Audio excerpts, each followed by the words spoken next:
ये बात उन दिनों की है जब बुद्ध मरवन में अपना समय व्यतीत कर रहे थे। इस समय तक बुद्ध की प्रसिद्धि दूर दूर तक फैल चुकी थी। बहुत दूर दूर से लोग अपनी चिंताएं परेशानी लेकर बुद्ध के पास आते थे। ऐसे ही एक दिन बुद्ध मरवन में अपने शिष्यों को प्रवचन दे रहे थे। तभी एक आधी उम्र का व्यक्ति अपने नौजवान पुत्र को अपने साथ लिए बुद्ध की तरफ चला आ रहा था। जब वे प्रवचन स्थल के पास पहुंच गए तो बुद्ध ने उन पर एक नजर डाली और इशारे से बैठने के लिए कहा। जब प्रवचन समाप्त हो गए और सभी लोग वहां से चले गए तो बुद्ध ने उस व्यक्ति को अपने पास बुलाया और बैठने के लिए कहा। वहां चारों तरफ हरियाली छाई हुई थी।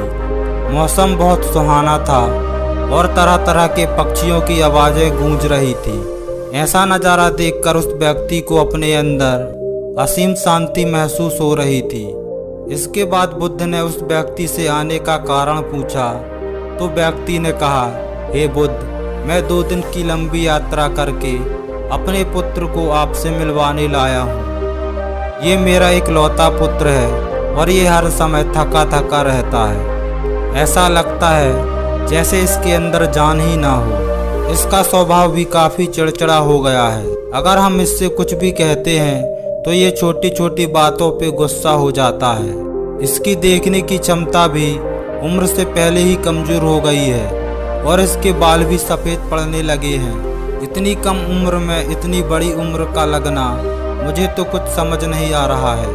हे बुद्ध, मैं अपने पुत्र के स्वास्थ्य को लेकर बहुत चिंतित हूँ। जब मैं अपने पुत्र को वैद्य के पास लेकर गया तो उन्होंने कुछ औषधियाँ दी और कहा, अपने पुत्र को तनाव कम लेने के लिए कहो। वो अपने दिमाग में बहुत अधिक तनाव लेता है, इसलिए उसकी ऐसी हालत हो गई है। मुझे नहीं पता कि तनाव क्या होता है और ये किन कारणों से आता है और उसे कैसे अपने पुत्र के दिमाग से निकालूं। लेकिन मुझे तो सबसे पहले ये समझना है कि तनाव होता क्या है। इसलिए बुद्ध, मैं आपके पास आया हूँ। कृपया आप मेरी समस्या का समाधान कीजिए।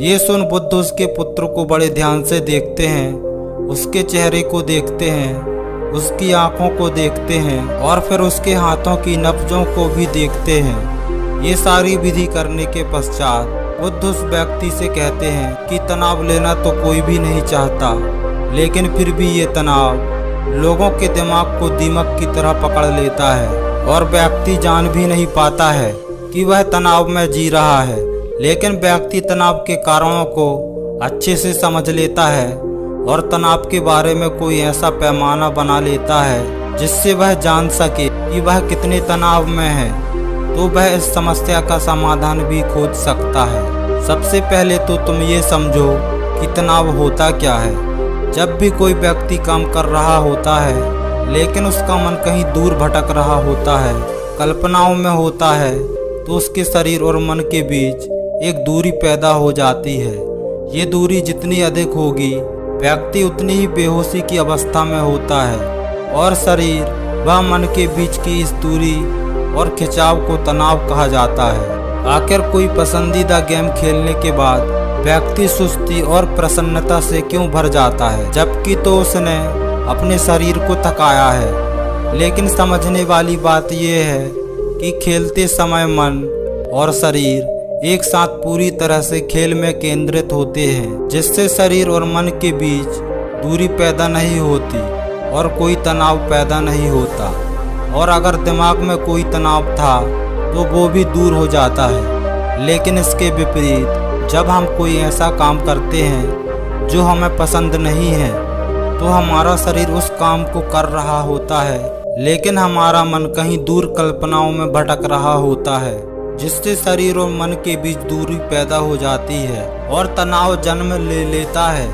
इसलिए व्यक्ति को एक समय पर सिर्फ एक ही काम करना चाहिए और अपने तन मन की सारी शक्ति उसी एक काम पर लगा देनी चाहिए, जिससे व्यक्ति के अंदर तनाव पैदा ही ना हो। उसके बाद बुद्ध ने कहा, तनाव पैदा होने के मुख्य 8 कारण होते हैं और जिसने इन कारणों को समझ लिया वो जीवन भर तनाव मुक्त रह सकता है। मुख्य कारण में से पहला कारण है अति महत्वाकांक्षी होना। महत्वाकांक्षी होना अच्छी बात है, लेकिन आपने कभी इस बात पे ध्यान दिया है कि इंसान के लक्ष्य कभी पूरे होते ही नहीं है।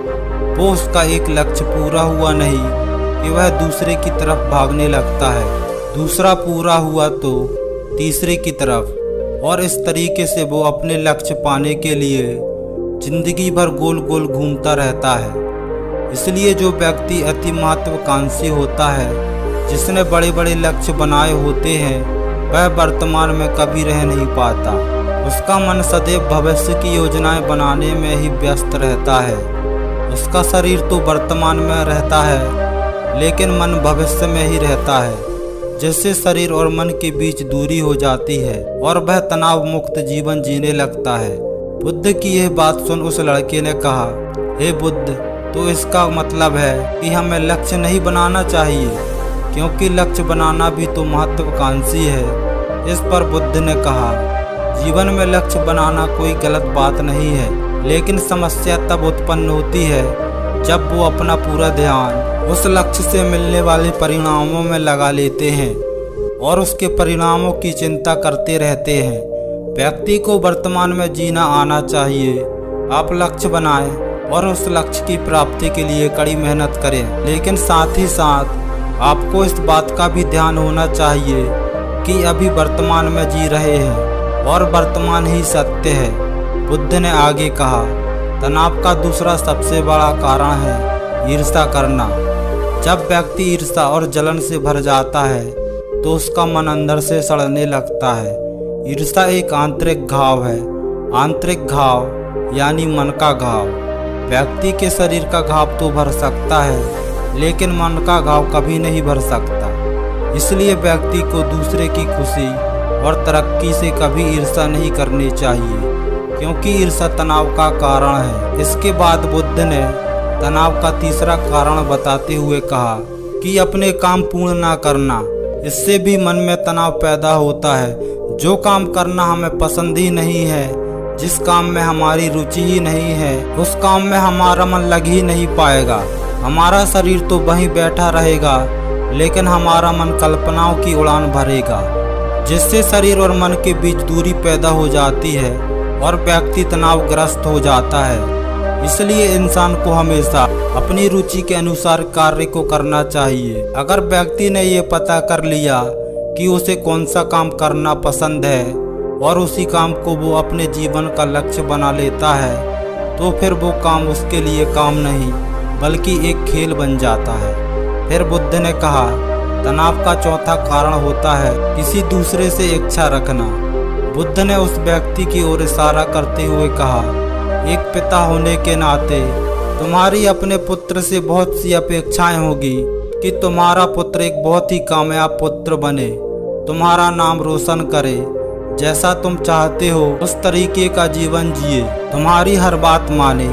लेकिन क्या आज तक किसी की सारी अपेक्षाएं पूरी हुई हैं? जब भी कोई व्यक्ति किसी दूसरे से कोई अपेक्षा रखने लगता है तो वो अनजाने में अपेक्षाएं पैदा करने लगता है। जरा सोचो कि अगर तुम्हारा बेटा तुम्हारे अनुसार काम नहीं कर रहा है और वो नहीं बन पा रहा है जो तुम उसे बनाना चाहते हो, तो निश्चित रूप से तुम्हारा तनाव तुम्हें पकड़ लेगा। तुम तनाव से भरा जीवन जीना शुरू कर दोगे और इस तनाव के बस में आकर तुम ऐसा व्यवहार करोगे, ऐसी बातें करोगे कि तुम्हारे पुत्र के साथ तुम्हारा संबंध और भी खराब होता चला जाएगा।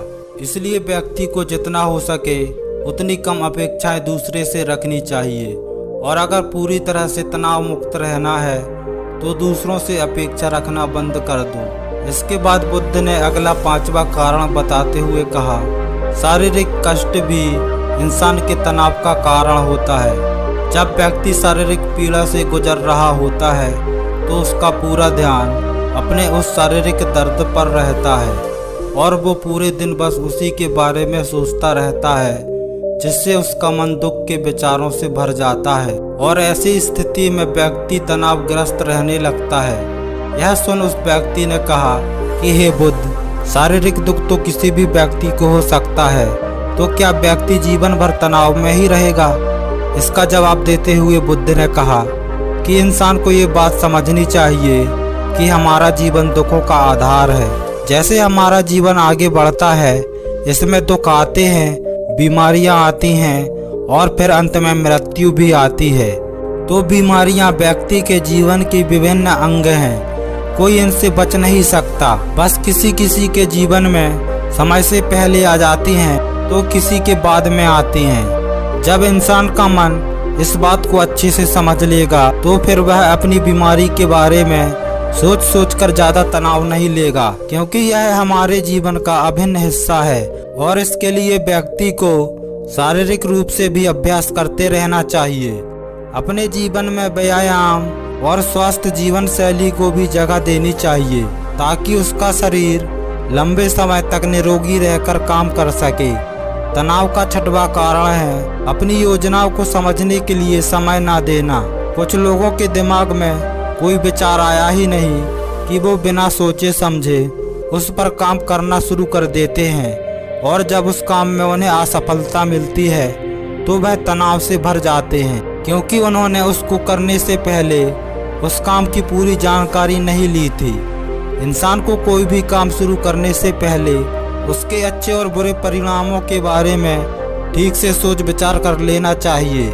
इंसान को इस बारे में भी सोच लेना चाहिए कि अगर योजना सफल नहीं हुई तो फिर इसके बाद मैं क्या करूंगा। इसलिए व्यक्ति को अपनी योजनाओं को ठीक से समझने के लिए पूरा समय देना चाहिए ताकि उस योजना की वजह से तनाव पैदा ना हो। तनाव का सातवां सबसे बड़ा कारण है टाल मटोल करना। आज के काम को कल पर टालना। आप लोगों ने ये कहावत तो सुनी होगी कि आलस इंसान के शरीर का सबसे बड़ा शत्रु है। इंसान आलस्य की वजह से आज के कामों को कल पर टाल देता है और फिर काम को टालना उसकी आदत बन जाती है। काम को कल पे टालने वाले व्यक्ति का काम कभी भी समय पर पूरा नहीं हो पाता और अगर किसी तरह से पूरा हो भी जाता है तो वह उतना अच्छा नहीं हो पाता जितना अच्छा उसे किया जा सकता था और फिर ये बात व्यक्ति के अंदर तनाव पैदा करती है। लेकिन काम को टालना या एकदम अंत समय पर करना एक आदत है, इसलिए व्यक्ति ना चाहते हुए भी बार बार अपनी इस आदत का शिकार बन जाता है और काम को टालता रहता है और जब काम की समय सीमा पास आ जाती है तो वह तनाव से भरकर काम को पूरा करने का प्रयास करता है। इसलिए तनाव मुक्त रहने के लिए व्यक्ति को काम को टालने की आदत छोड़नी पड़ेगी और ये तभी संभव है जब व्यक्ति काम को समय से पहले खत्म करने का निश्चय करे। अगला 8वां सबसे मुख्य कारण है ज्यादा सोचना। लगातार सोचते रहना भी एक बीमारी है और ये उस व्यक्ति में सबसे ज्यादा पाई जाती है जो सिर्फ कल्पना करता है और अतीत की घटनाओं और भविष्य के बारे में सोचता रहता है, जो बेवजह के अनुमान लगाता रहता है। इसलिए व्यक्ति को ज्यादा सोचने की आदत पे लगाम लगाना चाहिए। इसके लिए जितना हो सके खुद को काम में व्यस्त रखना चाहिए और हर दिन ध्यान का अभ्यास करने को अपने जीवन का हिस्सा बना लेना चाहिए। बुद्ध के मुंह से ये सारी बातें सुनकर उस व्यक्ति ने हाथ जोड़कर कहा, बुद्ध मेरा पुत्र तो अभी मात्र 20 वर्ष का ही है और इसमें अभी इतनी समझ नहीं है कि यह आपकी सारी बातों का एक साथ पालन कर सके। आप कृपया करके तनाव मुक्त रहने का कोई आसान सा तरीका बता दें जिससे मेरा बेटा उसका अनुसरण भी कर सके और तनाव मुक्त भी रह सके। उस व्यक्ति की यह प्रार्थना सुन बुद्ध ने कुछ सोचते हुए जवाब दिया, अगर तुम इतनी सारी बातों का पालन नहीं कर सकते हो तो इसके लिए एक बहुत ही आसान विधि है। तुम एक काम करने में ध्यान लगाओ। जो भी काम कर रहे हो उस समय में बस उसी काम को करो, सिर्फ उस पर ही अपना पूरा ध्यान लगाओ। और अगर तुम्हारा मन इधर उधर भटक जाता है तो जैसे ही तुम्हें याद आए तो वापस उसे फिर उसी काम में लगा दो। ये सबसे आसान और अच्छा तरीका है तनाव मुक्त रहने का। बुद्ध की यह सब बातें सुनकर वह व्यक्ति बुद्ध को प्रणाम करता है और वहां से चला जाता है।